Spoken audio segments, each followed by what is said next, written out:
Welcome back to my channel. ನಮಸ್ಕಾರ, ನಾನು ನಿಮ್ಮ ಯಾದಗಿರಿ ಹುಡುಗಿ. ಇವತ್ತು ನಾನು ಒಂದು ಒಳ್ಳೆ ರೆಸಿಪಿ ಹಾಗೆ ಒಂದು ಒಳ್ಳೆ ವಿಷಯದೊಂದಿಗೆ ನಿಮ್ಮ ಮುಂದೆ ಬಂದಿರೋದು. ವಿಡಿಯೋ ಕೊನೆವರೆಗೂ ನೋಡಿ, ಸ್ಕಿಪ್ ಮಾಡಬೇಡಿ.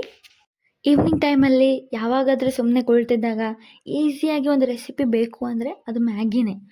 ಮ್ಯಾಗಿ ಅನ್ನೋದು ಒಂದು 5 ಮಿನಿಟ್ಸಲ್ಲಿ ರೆಡಿ ಆಗೋ ಈಸಿ ರೆಸಿಪಿ, ಹಾಗೆ ತುಂಬ ಟೇಸ್ಟಿನೂ ಆಗಿರುತ್ತೆ. ನಮ್ಮ ಮನೆಯಲ್ಲಿ ಇವತ್ತು ನಾನು ಮಾಡ್ತಾ ಇರುವ ಮ್ಯಾಗಿ ರೆಸಿಪಿ ಅದು ಸಾಯಂಕಾಲ ಟೈಮಲ್ಲಿ ತುಂಬ ರುಚಿಯಾಗಿರುತ್ತೆ.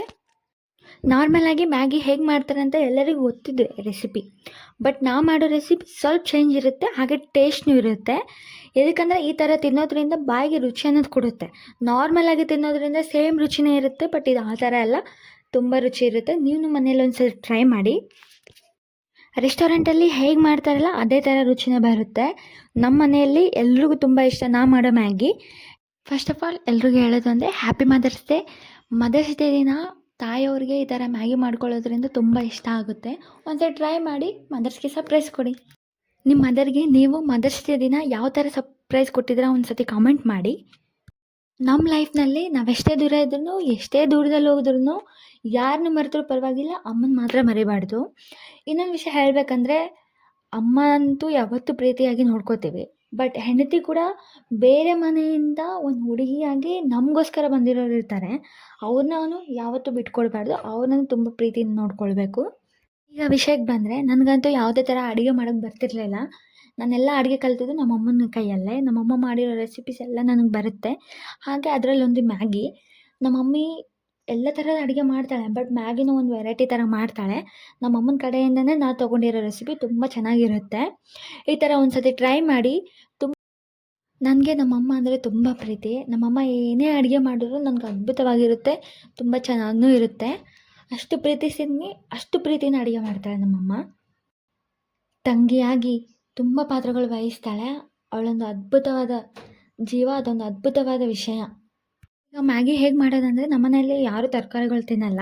ಅದಕ್ಕೋಸ್ಕರ ನಾನೇನು ಮಾಡ್ತೀನಿ ಅಂದರೆ, ಎಲ್ಲ ತರಕಾರಿಗಳು ಸ್ವಲ್ಪ ಕ್ವಾಂಟಿಟಿಯಲ್ಲಿ ತೊಗೊಂಡು ಎಲ್ಲ ಕಟ್ ಮಾಡಿ ಅದೇನು ಮಾಡ್ತೀನಿ ಅಂದರೆ ಮ್ಯಾಗಿಯಲ್ಲೇ ಮಿಕ್ಸ್ ಮಾಡ್ತೀನಿ. ಮ್ಯಾಗಿ ಮಸಾಲೆ ಜೊತೆಗೆ ಹಾಕ್ಕೊಳ್ಳೋದ್ರಿಂದ ತುಂಬ ಟೇಸ್ಟ್ ಬರುತ್ತೆ. ನಾವು ವೆಜಿಟೇಬಲ್ಸ್ ಹಾಕಿದ್ದೀವಿ ಅಂತ ಹುಡುಗರಿಗೆ ಅನಿಸಲ್ಲ. ಆ ಥರ ಒಂದು ಸತಿ ಟ್ರೈ ಮಾಡಿ. ಎಲ್ಲ ವೆಜಿಟೇಬಲ್ಸು ಆಯಿಲ್ ಹಾಕ್ಕೊಂಡು, ಆಯಿಲ್ ಅನ್ನೋದು ಬೇಯಿಸಿದಾದ್ಮೇಲೆ ವೆಜಿಟೇಬಲ್ಸ್ನು ಅದರಲ್ಲಿ ಮೊದಲು ಫ್ರೈ ಮಾಡಬೇಕು. ವೆಜಿಟೇಬಲ್ಸು ಪೂರ್ತಿಯಾಗಿ ಫ್ರೈ ಆದಮೇಲೆ ಅದರಲ್ಲಿ ಸ್ವಲ್ಪ ಮಸಾಲ, ಹಾಗೆ ಖಾರ ಪುಡಿ, ಅರಿಶಿಣ ಪುಡಿ ಸ್ವಲ್ಪ ಹಾಕೋದ್ರಿಂದ ಏನಾಗುತ್ತೆ ಅಂದರೆ ಸ್ವಲ್ಪ ಡಬಲ್ ಟೇಸ್ಟ್ ಬರುತ್ತೆ. ಹಾಕಿ ಬೇಯಿಸಿದಾದ್ಮೇಲೆ ನೀರು ಹಾಕ್ಕೊಂಡು ಅದಕ್ಕೆ ಮುಚ್ಚಳ ಇಟ್ಕೊಳ್ಬೇಕು ಒಂದು 5 ನಿಮಿಷ. 5 ನಿಮಿಷ ಆದಮೇಲೆ ಮುಚ್ಚಳ ತೆಗೆದು ನೋಡಿದಾಗ ನೀರು ಬೇಯ್ತಾ ಇರಬೇಕು. ನೀರು ಬೇಯ್ತಾ ಇರುವಾಗ ಮ್ಯಾಗಿ ಅನ್ನೋದು ತೊಗೊಂಡಿರ್ತೀವಲ್ಲ, ಆ ಮ್ಯಾಗಿ ಅನ್ನೋದು ಪೀಸ್ ಮಾಡಿಕೊಂಡು ನಾವೇನು ಮಾಡಬೇಕಂದ್ರೆ, ಬೇಯ್ತಾ ಇರುವ ನೀರಿನಲ್ಲಿ ಆ ಮ್ಯಾಗಿ ಅನ್ನೋದು ಹಾಕ್ಕೊಳ್ಳೋದ್ರಿಂದ ಆ ಬೇಯುವಾಗ ಸ್ಮೆಲ್ ಅನ್ನೋದು ತುಂಬ ಚೆನ್ನಾಗಿ ಬರುತ್ತೆ. ಹಾಗೆ ಮೆತ್ತಗೆ ಬೇಯುತ್ತೆ, ಯಾವುದೇ ಕಾರಣಕ್ಕೂ ಟೇಸ್ಟ್ನೂ ಮಿಸ್ ಆಗೋಲ್ಲ, ಸೂಪರ್ ಟೇಸ್ಟ್ನೂ ಬರುತ್ತೆ. ಒಂದು ಸತಿ ಇದೇ ಥರ ಟ್ರೈ ಮಾಡಿ. ಒಬ್ಬೊಬ್ರು ಏನು ಮಾಡ್ತಾರೆ ಅಂದರೆ ಮ್ಯಾಗಿ ಅನ್ನೋದು ಮೊದಲು ಬೇಯಿಸ್ತಾರೆ, ಬೇಯಿಸಿದಾದ್ಮೇಲೆ ಅದನ್ನು ಫ್ರೈ ಮಾಡ್ಕೋತಾರೆ. ಬಟ್ ಆ ಥರ ನನಗಂತೂ ಆ ಥರ ಮಾಡಿದರೆ ಅಷ್ಟು ಟೇಸ್ಟ್ ಅನಿಸಲ್ಲ. ನಾನು ಯಾವಾಗಲೂ ಇದೇ ಥರ ಮಾಡ್ತೀನಿ.